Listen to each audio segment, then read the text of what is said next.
Do you want better sleep? Do you want to be more attractive? Do you want to have higher grades? Do you want to make more money? Do you want to be less depressed? Do you want to be more focused? Do you want to be more productive? I mean, come on. Everybody wants these things, and if I gave you a button that you could push to just all of a sudden gain in every single one of these areas, you would obviously do it, right? Well, there is a way you can do it, and it's pretty simple. Your sleep. Now, I know that this point has been driven home 100,000 times. Yes, you're supposed to get 6 to 8 hours of sleep every night. You know this. You've been told it your whole life. Whatever. But have you ever actually considered that? Have you ever thought about that? I mean, you get 6 hours of sleep every night, right? It'll be okay, right? Wrong. Realistically, you're supposed to get 8 hours of sleep minimum. For people that are athletes, are supposed to get 8 to 10 hours no matter how old they are. So, the first step is obviously to fix your sleep schedule. Well, what do I mean by this? Well, every single day, wake up and go to bed at the same time. Even on the weekends. I mean, it's hard, and even for me, it's hard. And I don't fully live by this rule either because as of recently, my times have slipped a little bit. I'm not going to lie. Some mornings I wake up at 6:30, some mornings I wake up at 6 because I've got to go to the gym. And that's just how it is with life sometimes. But if you aren't budgeting yourself at least 8 hours of sleep, if you don't have a clear, defined 8 hours of sleep every night, you are 100% getting less than you're supposed to. And even if you have 8 hours of sleep, if you go to bed at 10 and wake up at 6, you're not actually getting 8 hours of sleep. Anybody who has a smartwatch or a ring will know this because your watch will tell you exactly when you went to bed and exactly what time you woke up, and it'll tell you how much total sleep you got. And most of the time, it's only like 6 hours. And most of the time, for most of us, our sleep quality is not that good. So, if you have the available time, which of course I don't, and other people out there don't, I get home from work at 9:30, so the earliest I can go to bed is 10 o'clock. And I have to wake up early to go to the gym or go to school, which is fair enough. So I get as much as I can. But if you don't have something late in the evening you have to do or early in the morning that you have to do, if you have that luxury, please give yourself at least 9 hours to go to sleep every day. I promise you'll feel so much better. But also, it's not just about the total sleep time, it's like I said, about the sleep quality. I mean, think about this. How many of you have actually made a conscious effort to improve your sleep quality? Not a lot of you, probably. Things like avoiding bright light at bedtime. Everybody knows that you should avoid your phone at bedtime, but nobody actually talks about this. Any kind of bright light, especially overhead lights, LED lights, anything with blue light in it, disrupts your sleep.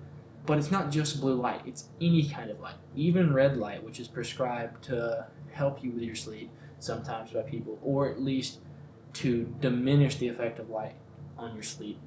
Even red light, if it's bright at all, can still affect your sleep. And everyone really knows that. But once again, does anybody actually practice it? If you have smart LED lights, set them to turn down before you're supposed to go to bed.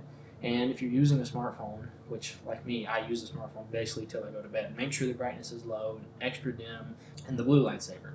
Of course, this isn't perfect, and in an ideal world, you would want to have absolutely no light exposure for about an hour before bed, but who's actually going to do that? Also, sleep in a cool room. Your body has to drop by around 1.5 to 2 degrees Fahrenheit before you can actually go to sleep in terms of temperature. So you should sleep in a cooler room. I don't sleep with a fan on, so I just turn the AC down. And of course, if you can afford it, you want to get one of those cooling mattress toppers, which I eventually will get. I think it's called 8 Sleep, and increases your sleep score by a lot. But you really need to be focusing on this because seriously, in every single aspect of your life, sleep can help, I promise. In the gym, if you can't make any gains, look at your sleep. How much sleep have you been getting on average? How much sleep did you get the night before you had a really bad training day? Is this cumulative effect really putting the final nail in your coffin for your lack of gains? Also, if you can't lose weight, when you're on the cut anyways, if you have a deficit of calories, your sleep automatically gets worse. And that's something that you really take for granted until you start losing weight again and realize just exactly how bad your sleep gets. But the thing about it is, even though your sleep gets bad, when you don't get enough of it, you don't lose weight because you don't burn as many calories and you're not as recovered. Also, anything requiring cognitive abilities is incredibly important when it comes to sleep. For example, you got to take a test in the morning, you need to get a good amount of sleep.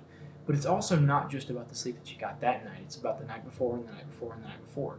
You really need to do a full week of sleeping good before you can fully start to understand and see the benefits of this.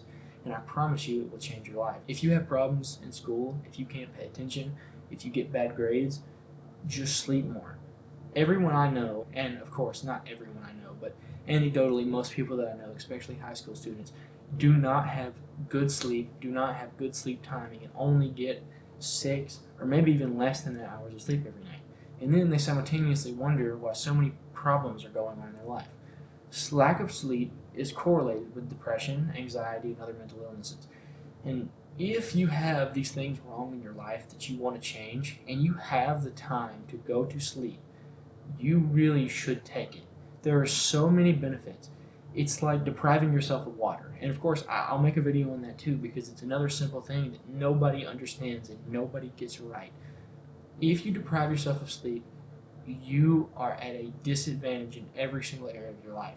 And I promise, just with that 1 hour of extra sleep, budgeting 9 hours instead of 8 hours will give you actually 8 hours of sleep, and will give you 30 minutes during your sleep and 30 minutes before your sleep to go to bed and to actually sleep through the night.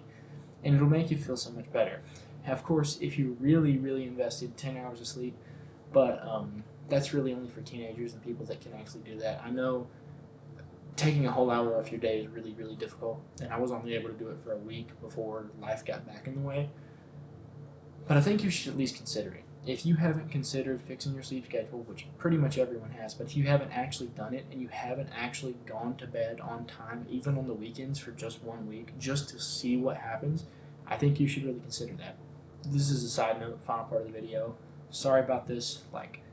It seems like every single weekend now I've got something going on in my life. My life's been really busy, and I haven't been able to focus on as much on YouTube as I want to. I promise I'll get back in the swing of things, and I'll actually start making longer, more well thought out videos. This time was just kind of off the cuff because I need to do it fast. But thank you for watching. I really hope you enjoyed, and see you next time.